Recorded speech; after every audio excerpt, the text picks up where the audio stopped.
నేను నేను నేను ఇందాక నేను ఇందాక అదే ఫస్ట్ అదే చెప్దాం అనుకున్నా. అన్న అన్న అంటాడు, నాకేమో మోమాటం అవుతుంటుంది. నేను చాలా చిన్నోడిని, మొన్న తేజ సజ్జాగాడి కంటే కూడా నేను చిన్నోడిని. అన్న అన్న అంటుంటారు. సో ఇప్పుడు అందుకే నిన్న నేనే లీక్ చేయించిన చైల్డ్ రోల్ వీడియోలు కొన్ని తిరుగుతున్నాయి ట్విట్టర్లో. అందుకే నేను థ్యాంక్ యూ బ్రదర్. అండ్ నేను మీరు ఇందాక మీరు ఆకాశంలో అర్జున కళ్యాణం అంటే వినండి, మొత్తం వినండి. ఇట్రండి మీరు ఫిక్స్ అయ్యారా? సరే కానివ్వండి. ఓకే, ఏమన్నారు ఇందాక మీరు? ఏమన్నారు మీరు ఇందాక? చెప్పండి, ఫ్రాంక్ గా మాట్లాడుకో. పెద్ద టైటిల్ పెట్టుకుంటే ప్రాబ్లం అవుతుందని ఆ రోజే డిసైడ్ అయింది నేను. మీరు ఇందాక ఏమన్నారు ఆ టైటిల్ ని? ఆకాశంలో వచ్చేసింది. ఇంకోటి ఏమన్నాడు తెలుసా నా దగ్గరికి వచ్చి, అన్న నీ అశోక్ ఫంక్షన్ హాల్ సినిమా అదిరిపోతుంది అన్నాడు. సో దాని మీద బెటరే. సో నేను ఫీల్ కాలేదు. కాకపోతే అప్పుడు డిసైడ్ అయింది ఏంటంటే అంత పెద్ద టైటిల్ పెట్టుకోవద్దని. గామి 2 అక్షరాలకు వచ్చేసింది చూడు. పాగల్ 3 అక్షరాలు, హిట్ 2 అక్షరాలు.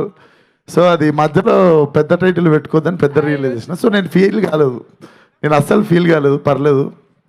అండ్ విరాంజోల్కి వస్తే నేను అప్పటికి నేను కూడా ఇంకా ఈ నగరానికి ఏమైంది కూడా రాలే.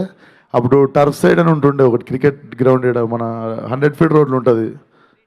స్ట్రీట్ అంటే మీరు చెప్తా నేను టర్ఫ్ సైడ్ ఎందుకు చెప్పినా చెప్తా. స్ట్రీట్ టర్ఫ్ సైడ్ వెనకెనక ఉంటాయి. సో మాది ఒక టీం ఉంటుండే, అందరం చాలా అద్భుతమైన క్రికెట్ ఆడుతుండే. అంటే నేను బ్యాటింగ్ ఆడి ఇంటికి వెళ్ళిపోతుండే. కాకపోతే మనం క్యాజువల్గా ఆడదాం రా అని మనం ఇట్లా ఒక బాల్ మిస్ అయినా అని చెప్పి బుష్ అని చెప్పి సౌండ్లు వస్తుండే. సో నేను ఆడను క్రికెట్. అందుకే నేను మన విష్ణు గారు నన్ను సీసీఎల్ ఆడమంటే కూడా వద్దు సార్, అంత పెద్ద స్టేడియంలో పరువు తీసుకోవాలని లేదు నాకు అని చెప్పి నేను ఆడను అనమాట. కాకపోతే ఫ్రెండ్స్తో ఆడుకోవాలనిపిస్తుంది కదా. సో మేము ఇప్పుడు స్ట్రీట్కి వెళ్తేనేమో వీళ్ళ టీం ఉండేది, ఈయన మా పాగల్ డైరెక్టర్, వీళ్ళందరేమో ప్లేయర్లు. వీళ్ళని చూసి పారిపోయి మేము టర్ఫ్లో ఆడుకునేది. అందుకు టర్ఫ్ సైడ్ అని వచ్చింది మాకు. సో అప్పుడులో మేము భయపడేటోళ్ళం అనమాట ఇట్లా వీళ్ళ టీముని చూస్తే.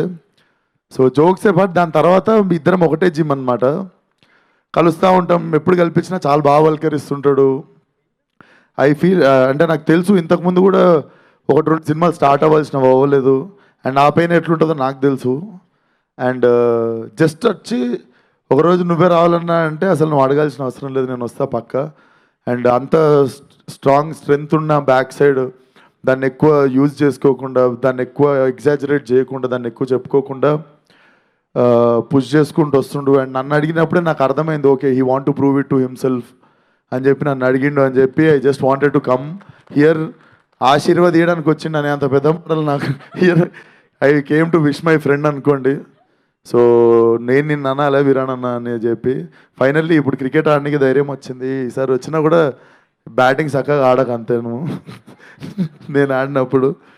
బట్ 23rd ముఖ్య గమనిక, all the best to the whole team. విరాన్, ఒక్క సినిమాతో అయిపోదు జర్నీ, ప్రతి సినిమా ఏదో ఒకటి నేర్పిస్తూనే ఉంటుంది. So I hope this film will only make you stronger and successful. And good luck to producers. And ఆ పాప, నువ్వు లాస్ట్ టైం చెప్పేసినావు, ఇప్పుడు చెప్తాము మళ్ళీ అదే వద్దు. సో ఆ పాప కూడా నేను వర్క్ చేశాను అన్నట్టు, నా ఫస్ట్ సినిమాలోనే వర్క్ చేశాను ఆ అమ్మాయితో. కాకపోతే యాజ్ అ డైరెక్టర్ వర్క్ చేస్తుండే. అప్పుడు నేను డైరెక్టర్ ఉండే కదా, మానిటర్ దగ్గర ఉండే. సో 23rd ముఖ్య గమనిక సినిమాని థియేటర్కి వచ్చి బ్లెస్ చేయండి. అండ్ ఆయన చాలా జెన్యున్గా చెప్పిండు, accept the film then spread the word అని. So that's very humble of you. ఆ నేచరే చాలా ముందుకు తీసుకుపోతుంది మనిషిని. So all the best to the whole team once again. Watch it in theatres 23rd ముఖ్య గమనిక. Thank you. మీకు థ్యాంక్ యూ. ఎందుకు ఆకాశంలో కూడా ఒక్క విషయం అంటే ఈ సోషల్ మీడియా గురించి కాబట్టి సినిమా అంతా, ఒక చిన్న క్వశ్చన్, మీ ఎక్స్పీరియన్స్ ఏంటి with social media? Good or is it bad? మీరేం చెప్తారు? గుడ్ బ్యాడ్ ఏం లేదు, ఫ్లో కొట్టుకోపోడే. 2 రోజులు ఎంజాయ్ చేయాలి, 3వ రోజు ఫ్లోలో గో అంతే. మన కోపం తెప్పించే విషయాలు చూడొద్దు, అంతే సింపుల్. అస్సలు కనబడకూడదు అంతే. అదిగో నా ట్విట్టర్ ఏమో వాడతాడు ఆదిత్య, అక్కడ కనిపిస్తుండు కళ్ళ తిప్పండి, కెమెరా తిప్పండి నాడు మీద. నా ట్విట్టర్ వాడేది వాడే. సో అట్లా తెలివిగా బతకడం నేర్చుకుంటే సోషల్ మీడియా అనేది చాలా beautiful thing. Okay, thank you. So on this note we are winding up the event. Aditya గారు మర్చిపోయానండి మేము, సారీ, నిజంగా మర్చిపోయాం మీ గురించి చెప్తాం. లేదు నెక్స్ట్ ఈవెంట్కి మా అన్నను పిలవాలి మరి. Thank you. But all the best to the whole team. Thank you. Such a great evening and bless చేయడానికి వచ్చిన సపోర్ట్ చేయడానికి వచ్చిన మీడియా అందరికి కూడా చాలా thanks. All the best. And small request, మా స్పాన్సర్స్ ఉన్నారు, వాళ్ళకి ఒక చిన్న ఫోటో అంట మీతో. ఓకే, ఫోటో ఇస్తా. అవన్నీ వేరే ఫోటో ఫోటో మొన్న యాంకరింగ్ స్టార్ట్ చేసిన కదా, ఇప్పుడు నాతో చెప్పిస్తారేమో అనుకున్నా. Photo Okay, done. ప్లీజ్.